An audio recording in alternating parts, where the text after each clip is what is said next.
Il était une nuit sombre et orageuse à Saint-Malo, les éclairs zébrant le ciel comme des griffes de fer. Dans une petite maison en pierre, au cœur d'un quartier ancien, Emma, une jeune mère célibataire, se tenait dans la chambre de son bébé, l'odeur de la lavande flottant dans l'air. Le doux murmure du vent, à travers les fissures des fenêtres, se mêlait au bruit de la pluie battante sur le toit. Alors qu'elle berçait son enfant endormi, la lumière tamisée du babyphone clignota soudainement. Une voix douce et apaisante émergea des haut-parleurs, mais ce n'était pas celle de son bébé. « Maman, où es-tu » chuchotait une petite voix, teintée d'une mélancolie inexplicable. Le cœur d'Emma s'accéléra, alors qu'elle réalisait que, malgré son isolement apparent et la chaleur de son foyer, quelque chose d'étrange et d'inquiétant s'était immiscé dans sa vie quotidienne.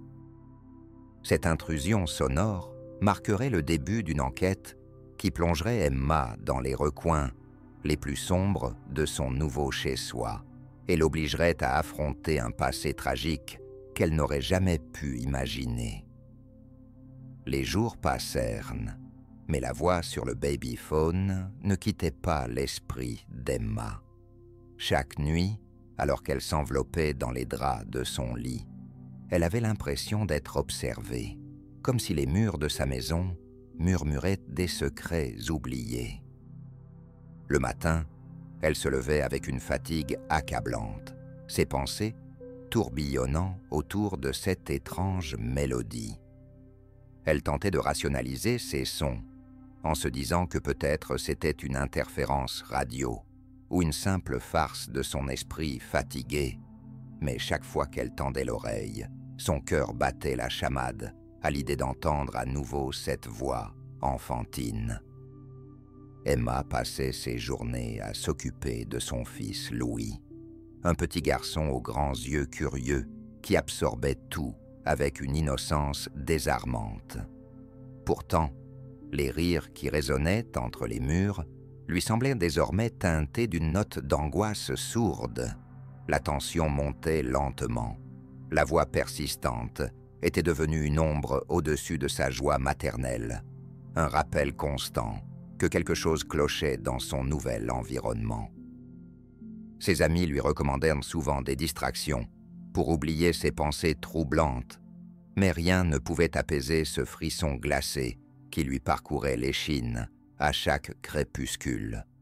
Emma, 34 ans, était une femme résiliente, mais la maternité avait révélé des vulnérabilités qu'elle ne soupçonnait pas. Après un divorce difficile et une séparation douloureuse, elle avait déménagé à Saint-Malo, espérant offrir à son fils Louis un nouveau départ dans une ville pittoresque. Sa petite maison en pierre, avec ses volets bleus et son jardin fleuri, semblait parfaite pour élever un enfant. Chaque matin, elle préparait le petit déjeuner qu'avec soin, la lumière dorée du soleil filtrant à travers les fenêtres, illuminant les murs de sa cuisine. Pourtant, derrière cette façade idyllique se cachait une solitude dévorante. Emma portait le poids de ses choix passés avec elle, ce qui la rendait parfois mélancolique. Elle s'accrochait à la routine quotidienne pour éviter de sombrer dans les pensées noires, des promenades au bord de la mer, aux histoires racontées au coucher. Mais sous le sourire qu'elle affichait à ses amis et voisins, se dissimulait une angoisse grandissante et un sentiment d'impuissance face à l'inconnu qu'il observait chaque nuit par le biais du babyphone. Dans cette quête d'apaisement pour son cœur et sa vie familiale, elle ignorait qu'une ombre de son passé allait bientôt frapper à sa porte, prête à faire voler en éclats la tranquillité fragile qu'elle avait construite.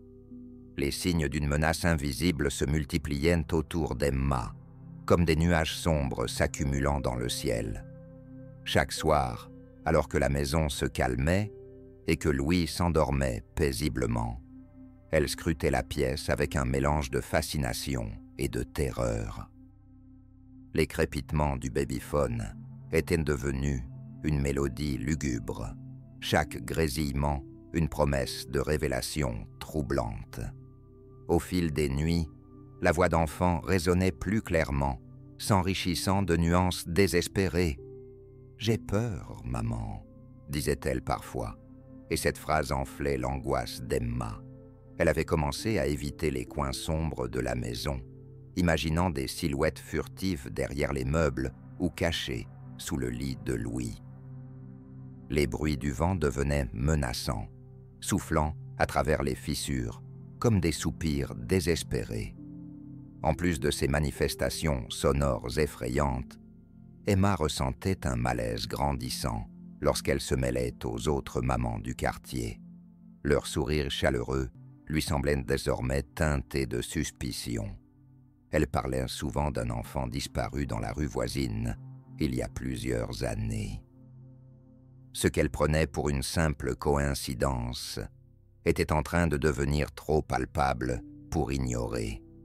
Il y avait quelque chose qui reliait son foyer à ce drame passé, quelque chose qui l'éloignait peu à peu de sa propre réalité.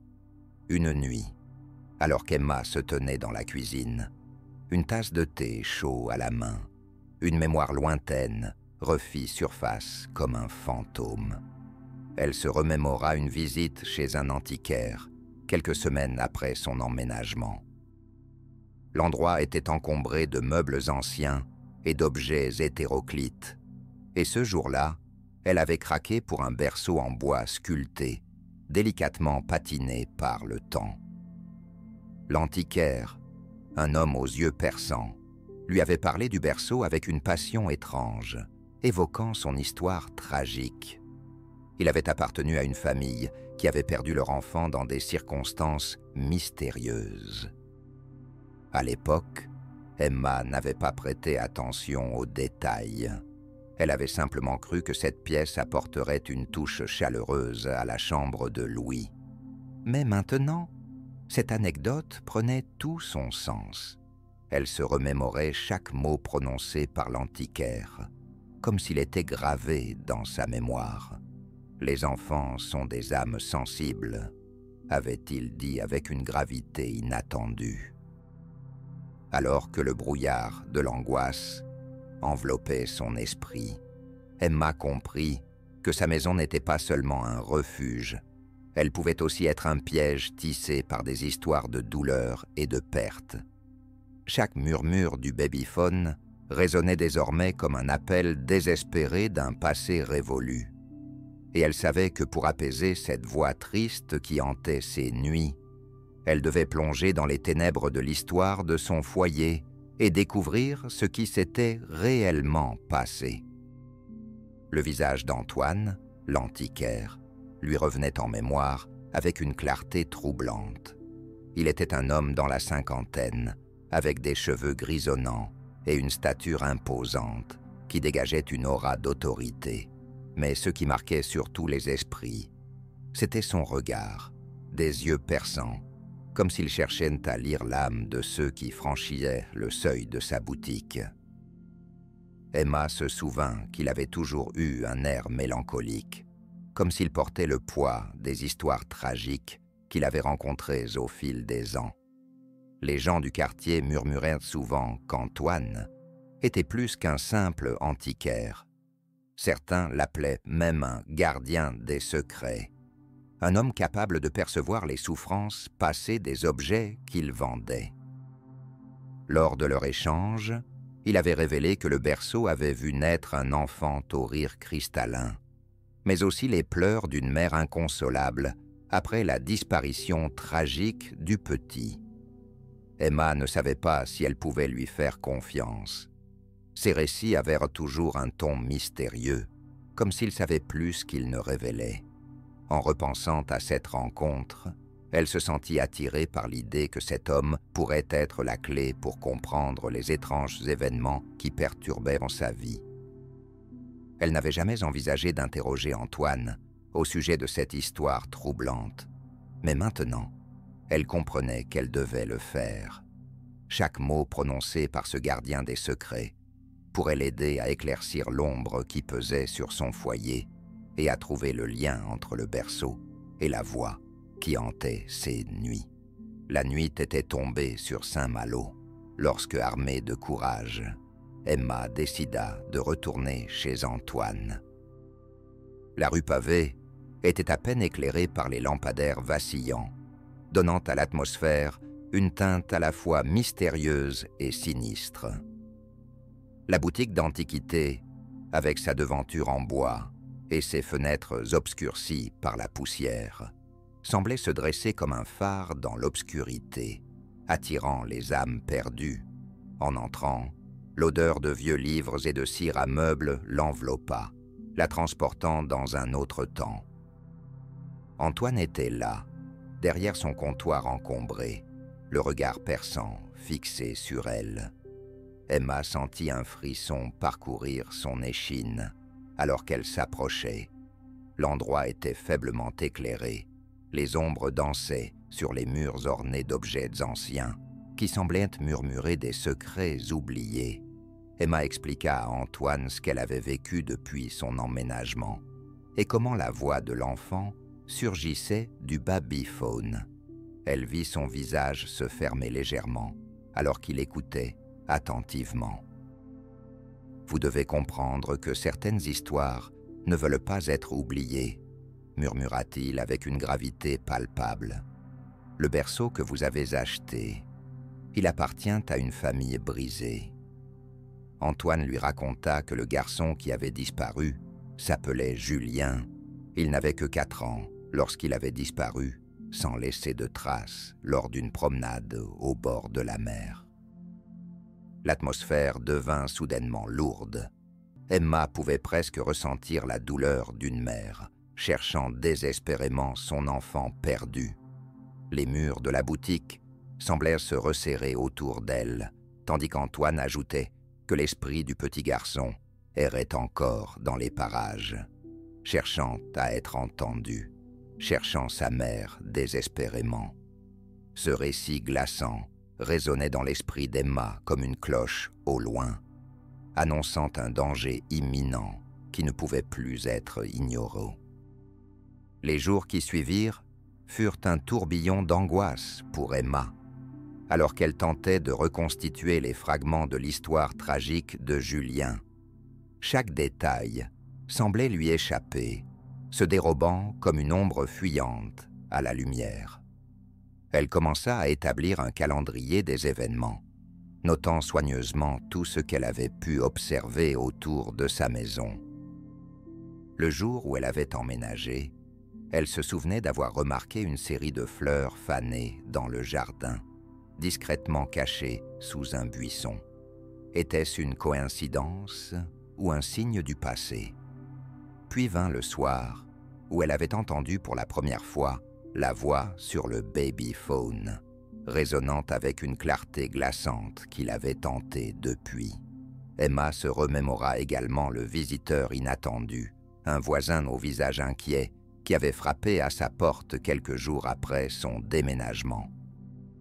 Il lui avait demandé si tout allait bien, semblant nerveux, comme s'il portait le poids d'un secret lourd à dévoiler. Mais ce jour-là, en proyessant à ses propres démons, elle avait balayé ses inquiétudes d'un geste distrait. Maintenant, elle se demandait si cet homme savait quelque chose sur l'enfant disparu ou sur la maison qu'il avait accueillie. En superposant ces événements apparemment innocents, une toile inquiétante émergeait. Chaque élément semblait s'imbriquer pour créer une image plus grande et plus terrifiante. Les nuits devenaient plus longues et plus oppressantes.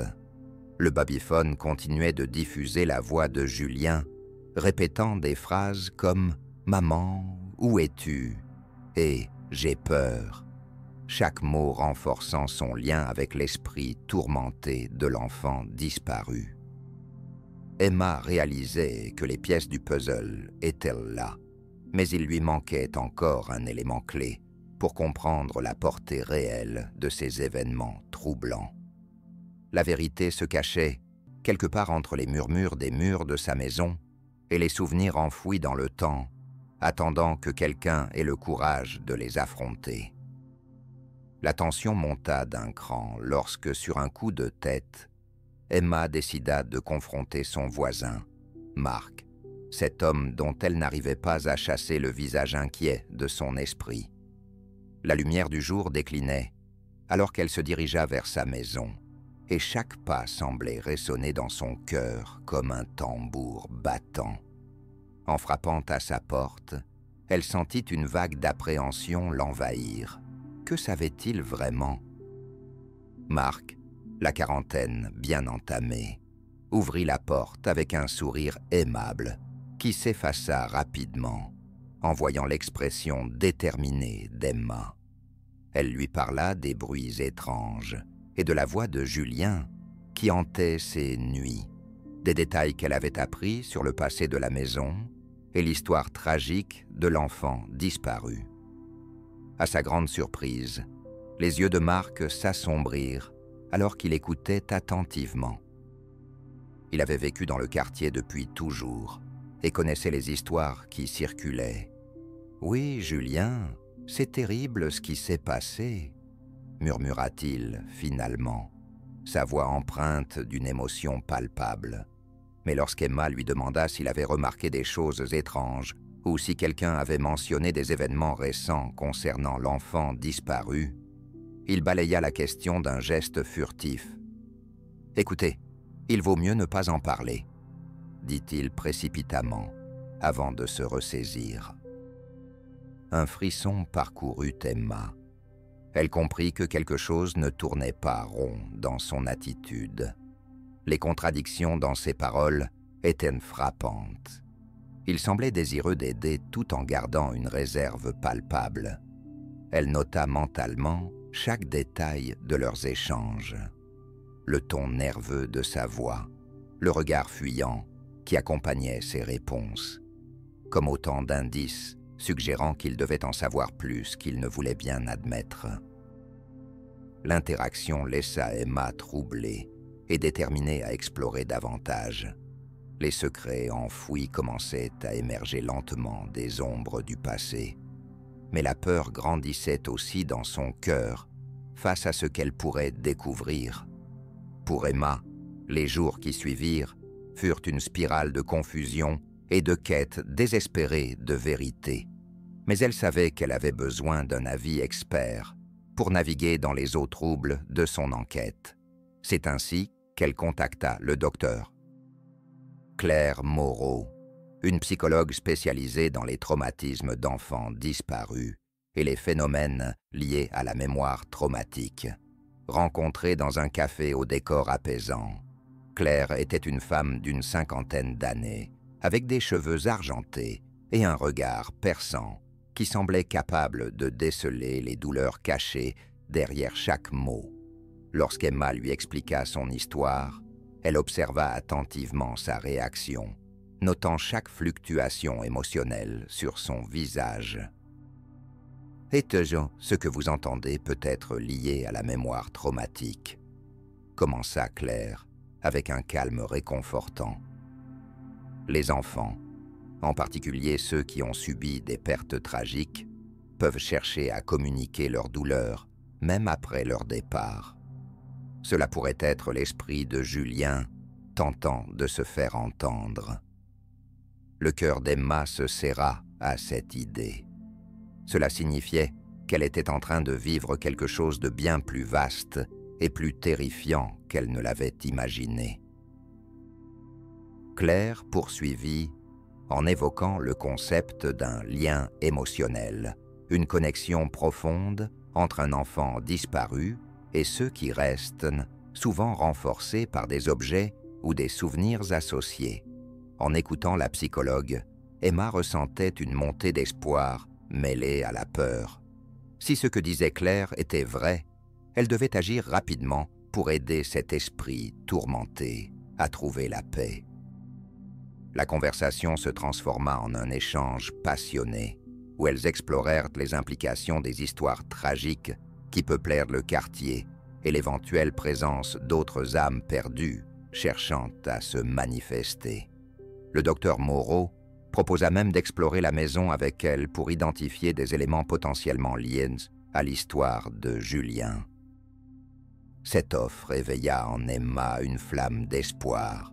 Peut-être que cette rencontre marquerait le tournant, tant attendu dans sa quête, pour comprendre la voix du passé qui résonnait dans son foyer. Lorsque l'enquête d'Emma sur la voix de Julien prit une tournure plus sérieuse, les médias commençaient à s'intéresser à son histoire. Au départ, il ne s'agissait que de murmures dans le quartier, mais bientôt, des journalistes affluèrent pour couvrir l'affaire, attirés par le mystère qui enveloppait la maison et la tragédie de l'enfant disparu. Les réseaux sociaux se mirent aussi en émoi. Des parents partageaient leurs craintes et leurs histoires personnelles, tandis que d'autres se moquaient de l'idée qu'un enfant puisse hanter un babyphone. Les opinions se divisaient, oscillant entre scepticisme et sympathie. Au tribunal de l'opinion publique, Emma se retrouva sous les projecteurs malgré elle. Les commentaires en ligne devenaient de plus en plus virulents. Certains soutenaient qu'elle était une mère courageuse cherchant à protéger son fils des ombres du passé, tandis que d'autres la traitaient de névrosée, surexcitée par des bruits innocents. Cette dichotomie pesait lourdement sur ses épaules. Chaque article publié lui rappelait les enjeux émotionnels et psychologiques en jeu.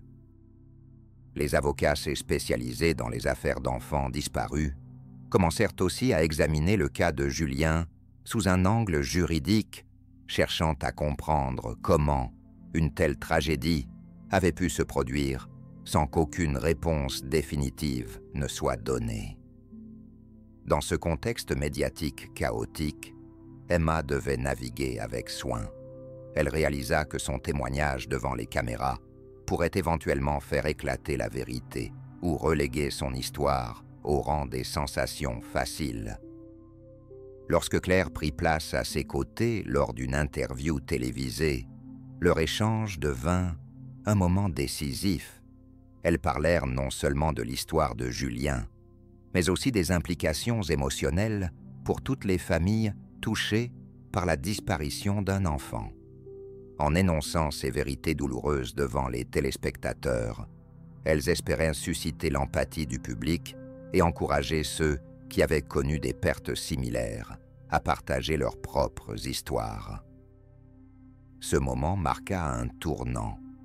Si Emma pouvait transformer sa douleur en force collective, peut-être pourrait-elle faire avancer sa quête pour découvrir ce qui était réellement arrivé à Julien et offrir enfin la paix à cet esprit tourmenté qui résonnait encore dans sa maison. Le tournant tant attendu dans l'enquête d'Emma arriva avec un appel inattendu. C'était un matin de novembre lorsque son téléphone vibra, la faisant sursauter. Au bout du fil se trouvait une voix tremblante, celle d'un homme qui affirmait avoir des informations cruciales sur la disparition de Julien. Il se présenta comme Lucas, un ancien voisin de la famille du petit garçon, et sa voix était empreinte d'une gravité qui fit frissonner Emma. « Je ne voulais pas en parler avant, mais je pense que vous méritez de connaître la vérité. » commença-t-il. Lorsqu'il lui révéla que le jour où Julien avait disparu, il avait vu quelque chose qu'il n'avait jamais osé partager. Une silhouette étrange, rôdant près de la plage, à proximité. Un homme au comportement suspect. Emma écouta attentivement chaque mot, son cœur battant la chamade, alors que Lucas décrivait les événements tragiques qui avaient mené à cette perte. Il parla d'un conflit au sein de la famille et d'une dispute entre les parents de Julien juste avant sa disparition.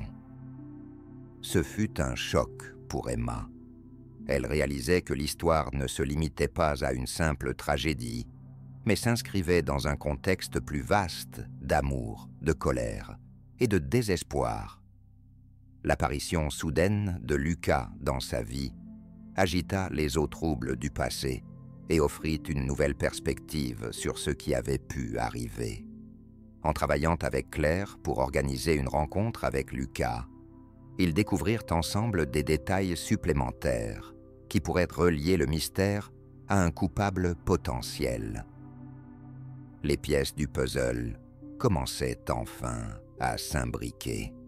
Emma sentait que la lumière perçait à travers l'obscurité.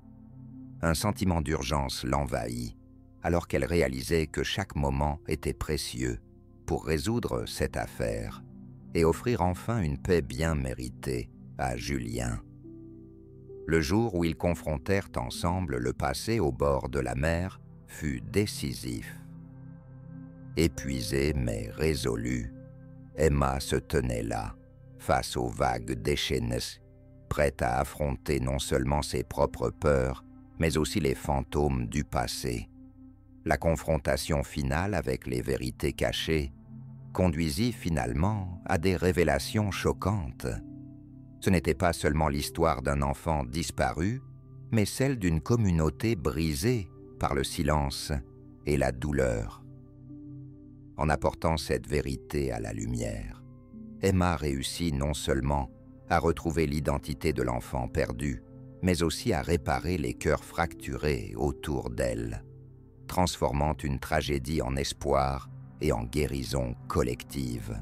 Cette catharsis marqua le début d'un nouveau chapitre pour elle et pour ceux qui avaient partagé cette douleur, leur permettant de tourner leur regard vers l'avenir, tout en honorant la mémoire de Julien.